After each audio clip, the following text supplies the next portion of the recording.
we discovered that there's an extreme water deficiency in Makueni, to the extent that is nearly a disaster.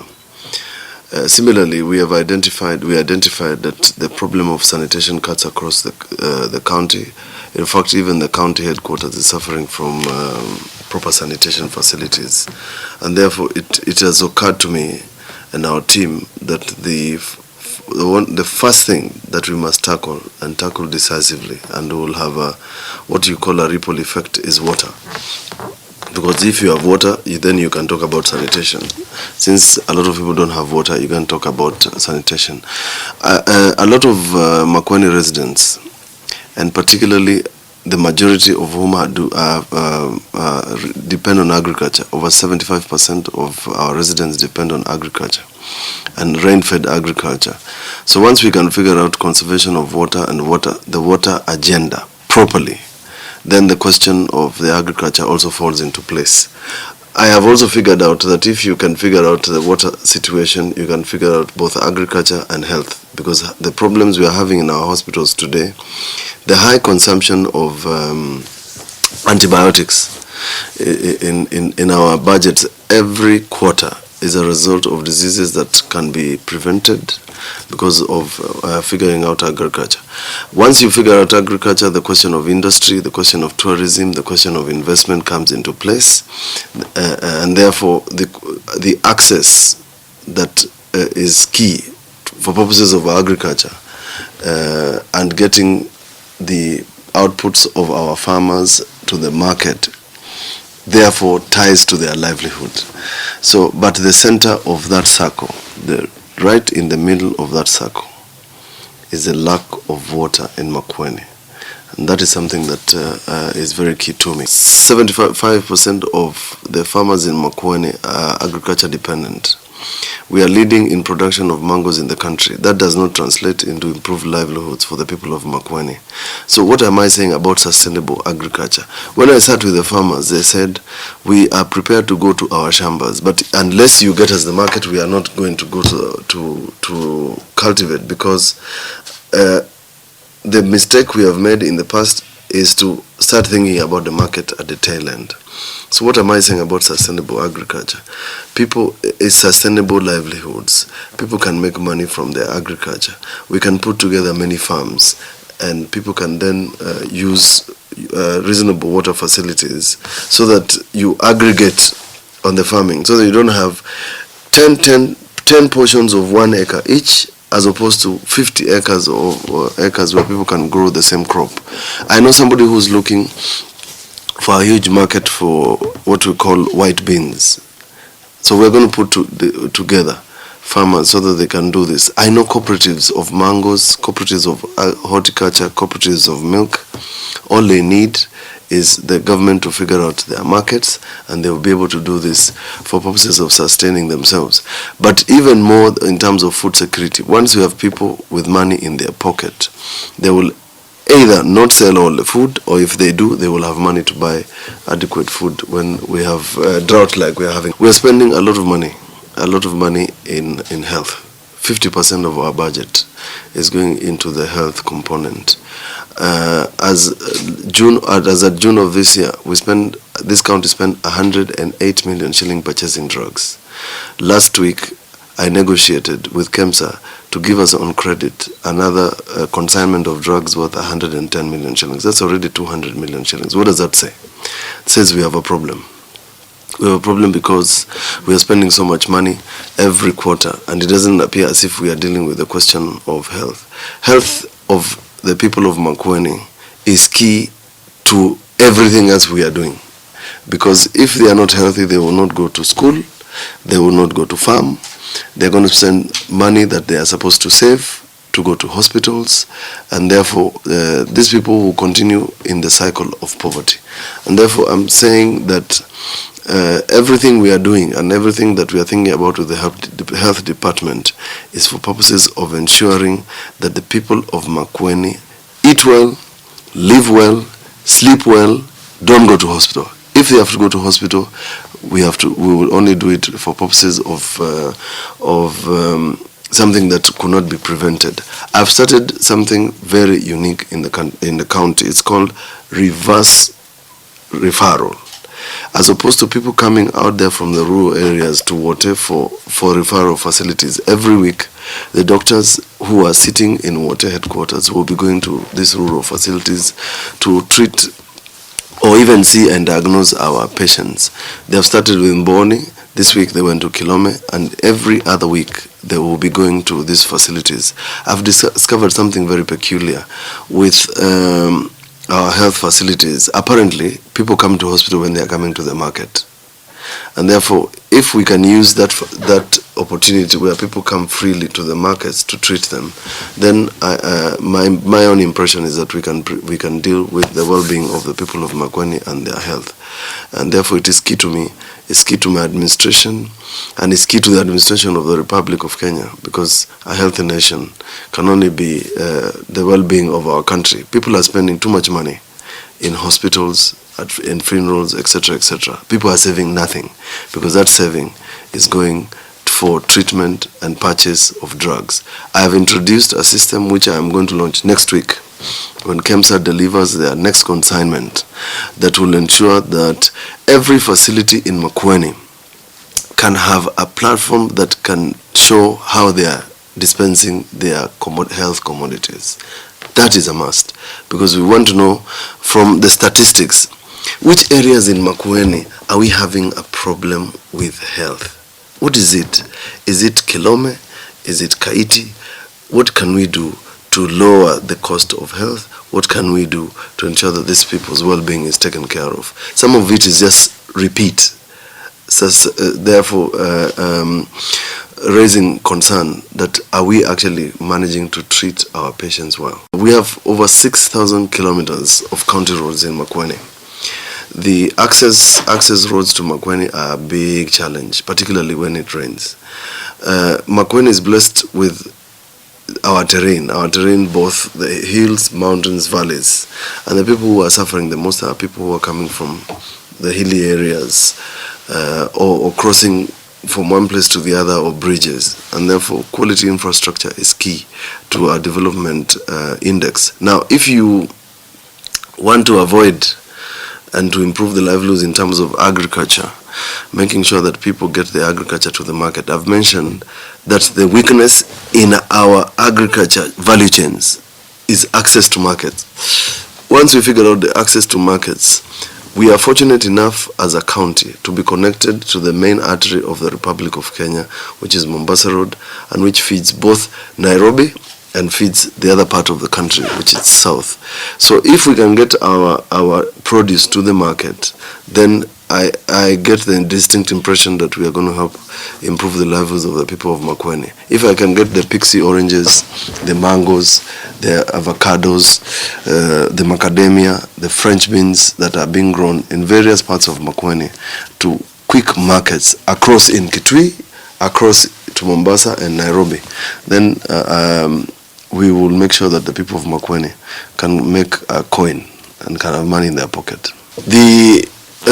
The portfolio of education that is devolved is both ECD, CCTIs, village polytechnics, and I have in my manifesto I've said that the best classroom in a school should be the ECD. I happen to be in a visit schools both here in Wote and many other places. While everybody concentrates on renovating and making sure that classes in a school are either they look good or are painted well or have a good roof or a good floor, coincidentally, nobody thinks that it's important to have the classrooms where the youngest population of children in a school is in a good place. The reason I say so is because it is important in the formative years of our children to love education and to come to school. I managed to request Kenya Pipeline to help me do a beautiful facility at Emali Primary School, which was completed just before the elections. What am I trying to do? I'm trying to ensure that the young children, enjoy coming to school. and find a good environment. I've adopted this model because I've gone to Montessori schools, and if you go to the Montessori schools, and my work as a Rotarian, you find it has beautiful paintings. It has a place where they can sleep during the day. It has a place where the teachers and the people who are dealing with those students can even sit on the floor and play with the children, and they can have toys. But our ECD classes don't have that. That is quality training. Now, for purposes of the CCTIs, village polytechnics, I've been to one of our facilities in a place called Wambuli in Bone, and I hope we can replicate that in all the sub-counties. It is a beautiful facility with a lot of equipment, modern battery equipment, modern radio equipment. Now, there is a large population of the people of Makueni who have not gone beyond, say, post-secondary. And we have facilities that can train them. I was recently looking for a plumber. I could not find a plumber in Makueni or a good carpenter. I had to go and looking in Machakos. So we should be having quality training for those people. I distinctly remember when we were doing the SGR, I requested the president to allow what we call skills management. And the SGR passed through the whole of Makueni, and yet we didn't get an opportunity of training people just to manage the simple things that can be done. And it's important that we focus our education all through. In Germany, they have succeeded in education by making sure that you have 2 tiers of education. Both the formal learning, the ones that you do in classrooms, and training people to work with their hands. And that is why Germany has still the best automobiles in the world, because they are done by hand. The question of trade, the question of getting investors to do trade, we had that challenge when we were doing the devolution conference. Why is it that people have not found it fit to invest in Makueni in terms of both tourism attractions and industries? It's because we have not provided an enabling environment for people to come. I have proposed that we must have, in the first instance, a buyers conference that is for the agriculture value chains, and invite people, because we have done research in Makueni, and I have the documents showing that we can even provide land for people, for investors to create industries in Makueni.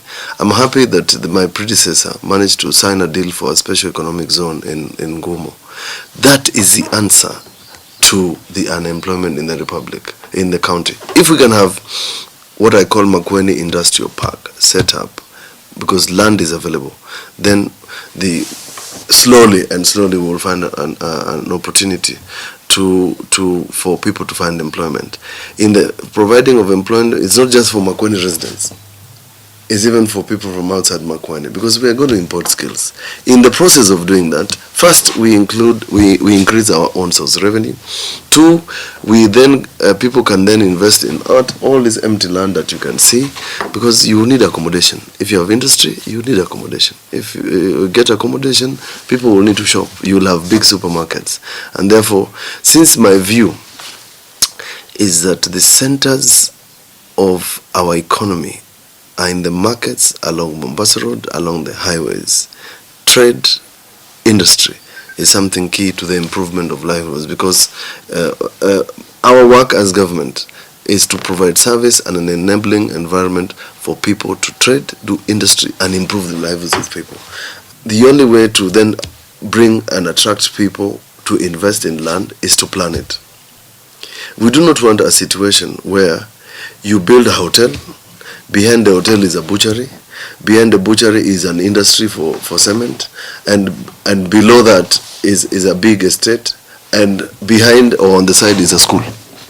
That is disorganized. In other countries and developed countries in the world, where there is supposed to be a road, even if that road is built in 50 years, it is earmarked. And therefore, it is critical. We must improve the physical planning department. From the 5 physical planners we have, every sub-county must have a physical planner, because that helps increase the value of our land.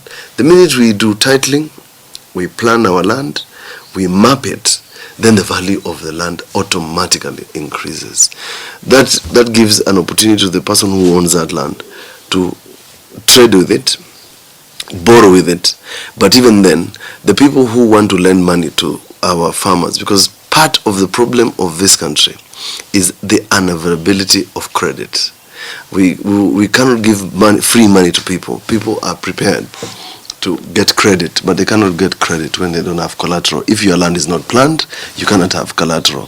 So the people of Makueni and the people who have built all these things along Mombasa Road are suffering because they can't walk into a financial institution to get a loan. There is a lot of money available for purposes of protecting the environment. The next theater of agriculture, next theater, and the discussions that are coming, and anybody who listened to some reports saying that the global temperature has increased by 2% worldwide, and it is projected that temperatures will increase by more than 2%. That is very dangerous. And you can see the effects of climate change in Makueni. We have had failed seasons for the last 4 years. So it occurs to me that we must preserve and conserve whatever we have so that we protect this environment, and then eventually it will help the change the natural occurrences that we are having, because the occurrences that we are having in parts of Makueni that are not affecting other parts of the Republic is because they have not interfered with the natural resources and climate. Now, we can exploit these natural resources. I have had discussions with Kenya Wildlife Forest where they are prepared, in fact, to enter into agreements with us where we can use our forests as tourism attractions, conference facilities, where people pay. That is the same thing that happens in Karura Forest. So you conserve, but at the same time, you can use that facility, that land, that public land, for purposes of tourism and improving the incomes. They can easily become picnic sites. They can easily become conference centers. We can host big meetings in there. And once you're inside there, it's a different world. Makueni is lucky to have human resource, people who work in the proper places. We have people who are working in the Kenya Museums of Kenya that have identified as nearly as 8 tourism sites in Makueni, which have never been exploited. And these are facilities that can help bring people to Makueni. They can help people get employment. They can help investors come. And these are things that I would like to focus on, because there are economies in this world who have nothing other than tourism. If you Google a number of people who are touring some of the cities in the world, you'll be shocked. They're actually just going to see either buildings or beautiful roads or beautiful lampposts. We are lucky. We have beautiful caves in places in Kaiti. We have beautiful caves in places like Chulu Hills, where even the founder of Twitter flew into the country just to go and spend a weekend in. These are things that we can exploit. We have this potential. We have also cultural sites that are available in Makueni. Once we get into a partnership with the Kenya Museums of Kenya, I have no doubt in my mind that at some point in Makueni we must have a branch of Museums of Kenya where we can teach the community about the cultural practices, because increasingly the young people and my daughter, my son, and the people who are going to come after me will easily forget the Kamba culture. We've had a problem of thinking that youth are 30%. So everything that we do, we carve out 70% and leave out 30% to be shared amongst youth, persons with disability, and women. Coincidentally, the women and the youth are actually the majority. And therefore, it is my view that we mainstream youth in all our sectors of development. From number 1 to 10, there must be a youth component. I want a reflection of youth in my government. I want a reflection of youth in our development agenda. I want a reflection of youth in the business opportunities that we have. I want our youth in the marketing proposals that I'm looking for, so that then the youth can feel involved. When they're involved, you will see that they will exercise their minds. I have met innovators who are coming from Makueni. I've had meetings with young people who are doing so much in terms of innovation and ICT out there in other counties. I have never had an opportunity to do so in Makueni. I'm opening the platform and for the diaspora, for those people to use their skills, innovation, research to help the people of Makueni solve their immediate problems. Social inclusion is the same. Just include everybody. In the decision making, the principle about decision making is that if you are going to exclude half of the population in the decision making, you're going to get 50% of disapproval in terms of the decision. There are people who have used talent in sports, music, and others to earn a living. And it will be important that even as we do our development in all the wards, we must identify in each ward a place where we can develop both talent and sports. And I want to give my personal undertaking, an unequivocal undertaking to our partners, that on the principles of good governance, on the principles of accountability, and the principles of making sure that every coin that is given to us is properly utilized, I'll be at the forefront to make sure that we promote the principles that are key to the driving force in terms of making sure that our development partners feel comfortable that Makueni County Government is not going to use any shortcuts. Makueni County Government is going to account on time, and projects are going to be completed in good time. I will make sure that there is value for money. I am absolute key about making sure that every project has got the human component. We not only spend money, we not only have a financial statement that shows that 1 + 1 is 2, but there's value for money. But the bottom line is, what is the human component in this and the sustainability of these projects? So I want the development partners to know that I have set up a desk and the liaison that whose primary duty will be to engage all our development partners. Where they need a policy, we will create that policy. Where they need a law, we will create that law. Where they need intergovernmental relations at national level, we will do so. Fortunately, the Council of Governors elected me as the chairman of the Legal Affairs and Intergovernmental Relations at the Council of Governors. So, and therefore, we have crossed the T's and dotted the I's, but the assurance that once they get here, we will have a time matrix. I will insist that we have a time matrix in terms of our development. My office will be open. There will be direct access to my office. There will be no bureaucracy. We will make sure that everything is done properly. And at the same time, whatever needs to be done lawfully and legally will be done. There will be no expediency. We will not sacrifice anything. The end will not justify the means. We will have to make sure everything is done properly. And that assurance is key, that the PFM Act, the Private-Public Partnership Act, and the laws of Kenya will be followed to the latter to ensure that everything is done properly. Anybody who crosses the line in my government will have to face the consequences. That is without a